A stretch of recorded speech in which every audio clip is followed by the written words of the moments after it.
ఓ రాజకీయ పార్టీలో పనిచేసే ఏ నాయకుడికైనా ఒక నిర్దిష్ట బాధ్యత ఉంటుంది. కానీ తెలుగుదేశంలో తనకున్న బాధ్యత ఏంటో తెలియకుండా ఏదేదో మాట్లాడుతూ పాదయాత్ర చేశారు నారా లోకేష్. అనుకున్న దానిలో పావు భాగం ముందే పూర్తి చేశామనిపించుకొని సభ పెట్టుకున్నారు. ఇక పాదయాత్ర చేసిన లోకేష్ను మహానేతగా కీర్తించడానికి ఎల్లో మీడియా ఎన్నో పాటలు పడింది. ముందుగా నిర్ణయించుకున్న ప్రశ్నావళిని ఆయనపై సంధించి సమాధానాలు తెప్పించుకుంది. ఎర్ర పుస్తకంలో అధికారులను బెదిరించిన మినహా పాదయాత్ర ద్వారా లోకేష్ సాధించింది ఏమీ కనిపించడం లేదు. పాదయాత్ర ఎల్లో మీడియా ఇంటర్వ్యూలపై కేఎస్ఆర్ విశ్లేషణ చూద్దాం. టీడీపీ అధినేత చంద్రబాబు నాయుడు కుమారుడు నారా లోకేష్ను ఒక మహానేతగా చూపించడానికి ఈనాడు, జ్యోతి తదితర ఎల్లో మీడియా చాలా శ్రమిస్తున్నాయి. ఎవరైనా ఒక వ్యక్తి రాజకీయంగా ఎదగాలని అనుకోవడం తప్పు కాదు, అందుకోసం కృషి చేయవచ్చు. అలాగే లోకేష్ కూడా వృద్ధి చెందవచ్చు. కానీ గత 10 ఏళ్ల రాజకీయంలో ఆయన ఇంకా తండ్రి తాటు బిడ్డగా ఉన్నాడన్నది వాస్తవం. తెలిసి తెలియక అనేక విషయాల్లో తడబడుతున్నారన్నది నిజం. దీన్ని కూడా ఆక్షేపించనవసరం లేదు. కానీ లేని బలాన్ని ఉన్నట్లుగా చూపించడం ద్వారా ఒక మహానాయకుడు మీడియా ద్వారానే తయారైనట్లుగా చిత్రించడం వల్ల లోకేష్కే నష్టం కలుగుతుంది. ముందుగా ఆయన చిత్తశుద్ధితో విషయ పరిజ్ఞానం పెంచుకోవాలి. పగటి కలలు కంటే నష్టపోతారని చెప్పడమే. లోకేష్ అలా కలలు కంటున్నాడో లేదో కానీ ఎల్లో మీడియాగా పేరొందిన ఈనాడు, ఆంధ్రజ్యోతి, టీవీ5 వంటివి మాత్రం ఆయనకు ఊదరగొడుతున్న తీరు ఆయన్ను కలలోకి తీసుకువెళ్తున్నట్లుగానే ఉంది. ఇందులో లోకేష్కు, టీడీపీకి వచ్చే ప్రయోజనం కన్నా ఆ మీడియాకే ఎక్కువగా వ్యాపారపరంగా ప్రయోజనం దక్కుతుండవచ్చు. అది వేరే సంగతి. లోకేష్ యువగళం పాదయాత్ర ముగింపు సందర్భంగా ఈ ఎల్లో మీడియా భారీ ఎత్తున లోకేష్ ఇంటర్వ్యూలు ఇచ్చాయి. మొదటి పేజీలో అలాగే లోపల మరో ఫుల్ పేజీ ఇందుకు కేటాయించారంటే వారు ఎంతగా లోకేష్ కోసం పాటుపడుతున్నది తెలుస్తుంది. ఇంతకీ లోకేష్కు టీడీపీలో పాత్ర ఏమిటి? ఇదే ప్రశ్న కూడా వేస్తే దానికి ఆయన తన తండ్రి చంద్రబాబు నిర్ణయించాలని చెప్పేశారు.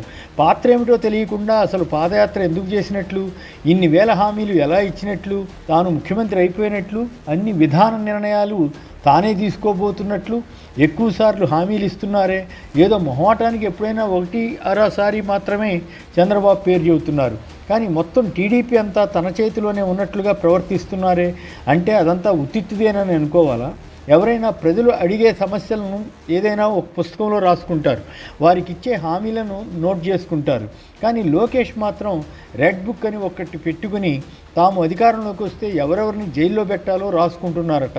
అంటే ఎవరు తమ పార్టీని వ్యతిరేకిస్తే వారందరి పేర్లు రాసి వారిని వేధిస్తారా? ఇందుకోసమేనా వారికి అధికారం ఇవ్వాల్సింది? చంద్రబాబు ఊరుకున్నా ఈయన ఊరుకోడట. అందుకే కొందరు దీన్ని ఎర్ర పుస్తకం కాదు ఎర్రి పుస్తకం అని ఎద్దేవా చేస్తున్నారు. లోకేష్కు జాకీలు పెట్టి లేపుతూ చేసిన ఈ ఇంటర్వ్యూల్లో మొత్తం చదివితే ఇంతకీ ఆయన ఏం చెప్పదలుచుకుంది అర్థం కాలేదు.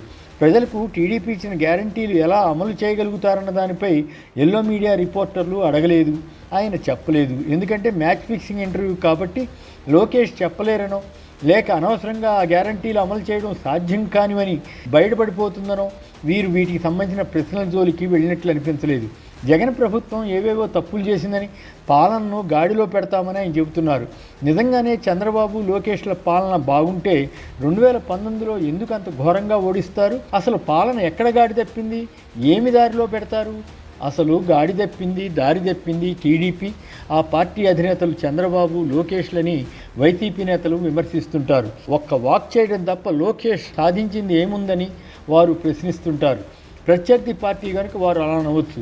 కానీ టీడీపీ క్యాడర్కు అయినా ఈ యాత్ర ఆత్మవిశ్వాసం కలిగించిందా? తన తండ్రి అవినీతి కేసులో చిక్కుకుని అరెస్ట్ అయి ఉంటే ఈయన పాదయాత్ర ఆపేసి ఢిల్లీ ఎందుకు వెళ్ళిపోయారు? ఇంతవరకు దాని గురించి ఎందుకు చెప్పలేదు? స్కిల్ స్కామ్ కేసులో ఎంతసేపు కక్షని ప్రచారం చేయడం తప్ప సిఐడి అడిగే నిర్దిష్ట ప్రశ్నలకు ఎందుకు బదులివ్వరు? ఈయన అధికారంలోకి రాగానే లక్షల ఉద్యోగాలు ఇస్తామని, పరిశ్రమలను తీసుకొస్తామని చెబితే కామమ్మ మొగుడు కాబోలు అన్నట్లుగా జనం నమ్మేస్తారన్న వీరి అభిప్రాయం. ఏపీకి ఆ 5 ఏళ్లలో ఒక కియా పరిశ్రమ తప్ప మరో పరిశ్రమను వారు అప్పట్లో ఎందుకు తీసుకురాలేకపోయారు? హైదరాబాద్ అంతా తామే అభివృద్ధి చేసేసామని ప్రచారం చేసుకునే వీరు అక్కడ ఉన్న పెద్ద ఐటీ పరిశ్రమలో ఒక్కటైనా ఏపీకి తమ టర్మ్లో ఎందుకు తేలేకపోయారు? 4 రోజుల్లోనే అభ్యర్థుల ఎంపిక పూర్తవుతుందని చెబుతున్నారు. ఇంతకీ జనసేనకు ఎన్ని సీట్లు ఇవ్వబోతున్నారో ఎందుకు చెప్పలేదు? అసలు జనసేన పొత్తు గురించిన ప్రస్తావన ఎందుకు చేయలేదు? ఒకవేళ టీడీపీ జనసేన కూటమి అధికారంలోకి వస్తే ఎవరు ముఖ్యమంత్రి అవుతారు? చంద్రబాబే అని అంటున్నా మొత్తం పెత్తనం తనదేనని చెబుతున్నట్లుగా ఉంది. ఒక పక్క తాను సీఎం సీటు కోసం పాదయాత్ర చేయలేదని చెబుతూనే అంతకంటే ఎక్కువ హామీలు ఇవ్వడంలో, ప్రకటనలు చేయడంలో ఆయన ఉద్దేశం ఏమిటి? పవన్ కళ్యాణ్ను సీఎం అభ్యర్థి అని చెప్పకపోగా అనుభవం, సమర్థత ఉన్నది చంద్రబాబుకే అని వేరొక ఇంటర్వ్యూలో అనడం ద్వారా పవన్ కళ్యాణ్ పరువు తీయడం విశేషం. అంటే పవన్ కళ్యాణ్కు అనుభవం, సమర్థత లేదని చెప్పినట్లే కదా. దీన్ని బట్టి జనసేనను టీడీపీ ఎంత చులకనగా చూసేది లోకేష్ మాటల్లో స్పష్టమవుతుంది. మొత్తం మీద పవన్ను కరివేపాకు మాదిరి వాడుకుని వదిలివేస్తామని చెప్పకనే చెప్పారు. పవన్ కళ్యాణ్ తమకు సరెండర్ అయిపోయారన్న సంకేతం లోకేష్ ఇవ్వడం విశేషం. లోకేష్ ఇంటర్వ్యూల్లో ఇదొక్కటే ఆసక్తికరమైన అంశం.